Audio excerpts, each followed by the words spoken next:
Yes, hello, good afternoon, students, and most welcome in this my online class.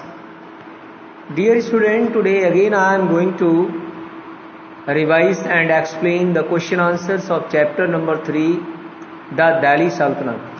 One who not done these question answers, so again you can understand, revise these question answer, listen carefully, and these question answer. One who not done, not written, because many of the students they already done the question answers and written the notebook.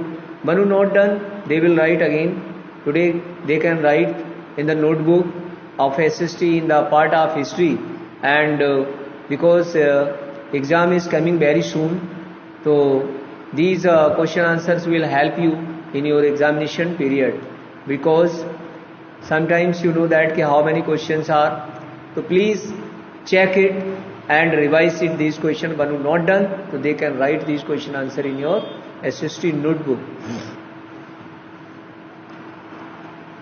So question number first is this, see कि which ruler first established his or her capital at Delhi. वो कौन सा राजा या रानी था जिन्होंने सबसे पहली बार दिल्ली को अपनी राजधानी बनाया. तो क्वेश्चन का आंसर है Anangpal was the Tomar Rajput first established his capital in Delhi. सबसे पहली बार उसने दिल्ली को राजधानी बनाने का काम, सबसे पहला राजा अनंगपाल था जिसने दिल्ली को सबसे पहली बार राजधानी घोषित किया था. Second, what was the language of administration under the Delhi सल्तनत. दिल्ली सुल्तान के समय में मोस्टली दिल्ली में किस लैंग्वेज, जो वहां की प्रशासनिक भाषा थी, वो दिल्ली की क्या थी.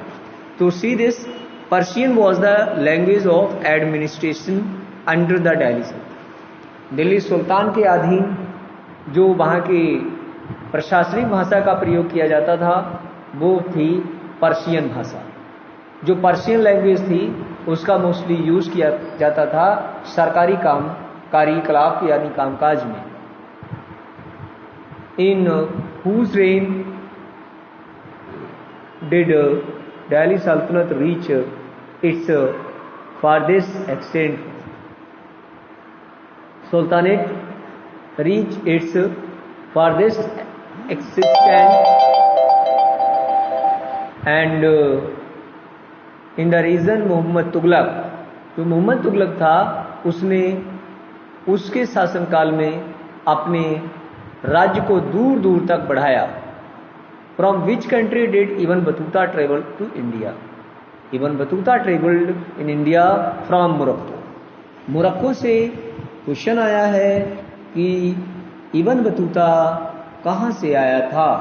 इबन बतूता जो था एक स्कॉलर था और वो मोहम्मद बिन तुगलक एंड कुतुबुद्दीन ऐबक के शासनकाल में भारत में मोरक्को से आया था. ठीक है, तो you will write answer Ibn Battuta travelled to India from Morocco. ठीक है, इब्न बतूता कहाँ से आया था? मोरक्को से आया था. पता है आपको, समझ जाएंगे आप. Can you write the answer? Okay. According to the circle of justice, why was it important for military commanders to keep the interests of the peasantry in mind? According to the circle of justice,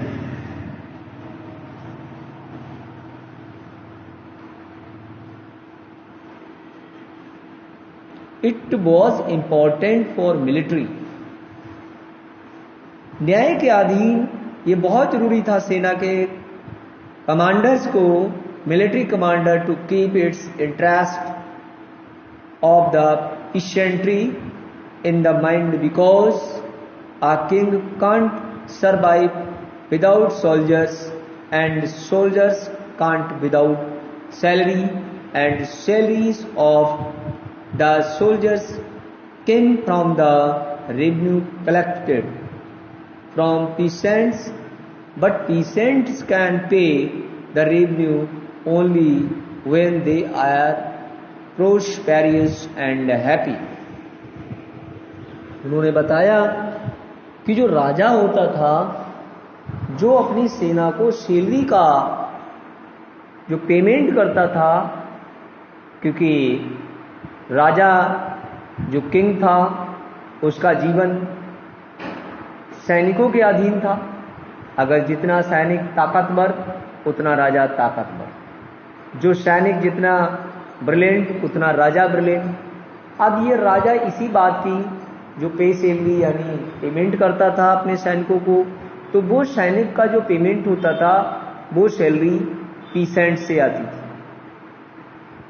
यानी जो सैनिक होते थे, राजा सैनिकों के बिना जीवित नहीं रह सकता था और सैनिक किसानों के बिना जीवित नहीं रह सकते थे, क्योंकि किसानों से उनको भारी मात्रा में उनका लैंड कलेक्शन होता था और जो रेवेन्यू होता था वो किसानों का राजकोष में जमा होकर राजा उसको कलेक्ट करके अपने सैनिकों में सैलरी का पेमेंट किया करता था।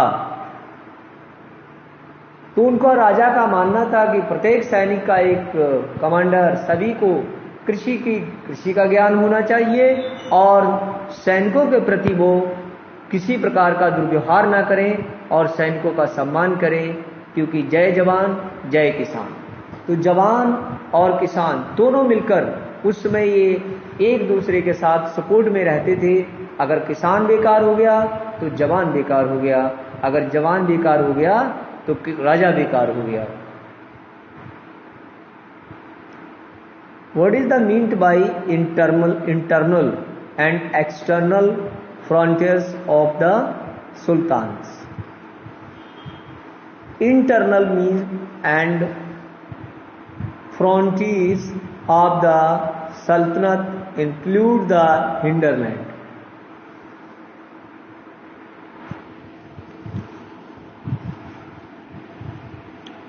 Hinterlands of the garrison towns, Ganga, Yamuna, Doab. Ganga, Yamuna, Doab. Try to understand what is the meaning of Doab. Means mostly the kings, they want to capture the area which locate between the middle of Ganga and Yamuna river. हर एक राजा गंगा और यमुना के बीच का मैदान capture करना, राज्य को capture करने की कोशिश में रहते थे। होड़ लगी होती थी प्रत्येक राजा की। जो भी राजा आता था वो गंगा और यमुना के मैदान पर उसकी नज़र टिकी होती थी और उसको कैप्चर करने के लिए हर संभव कोशिश करता था, अपनी सेना को बढ़ाता था गंगा यमुना के बीच का मैदान। क्योंकि ये गंगा यमुना का जो बीच का मैदान था वो फर्टाइलिटीज वेल फर्टाइल एरिया कहलाता था। यहाँ की उपजाऊ मिट्टी जो है सोना उगलती थी, यानी कहने का मतलब है कि इसकी उपजाऊ मिट्टी अच्छी प्रकार की कृषि एग्रीकल्चर का उत्पादन करती थी, जिससे कि हर एक किसान खुशहाल रहता था और अपना जो टैक्स था वो राजा के कोष में समय पर सबमिट यानी डिपॉजिट कर सकता था, जिससे कि किसानों की सैलरी यानी जो वेतन होता था उसको समय पर निपटाया जा सके। Next point, external frontiers of Sultanate include the unconquered areas, southern India, which is the away from Delhi. Second point, next question is, what were the steps taken to ensure that Muktis perform their duties? Why do you think they may have wanted to defy the orders of the Sultan? So these questions, children, see this. These questions again you will check in your notebook One who not done, so they will do these questions answer carefully in your notebook today, because your exam is coming very soon, right? From 18 your exam is continue, start your SST exam will be held on 18 of September. Thank you. I hoping that you will do this work carefully.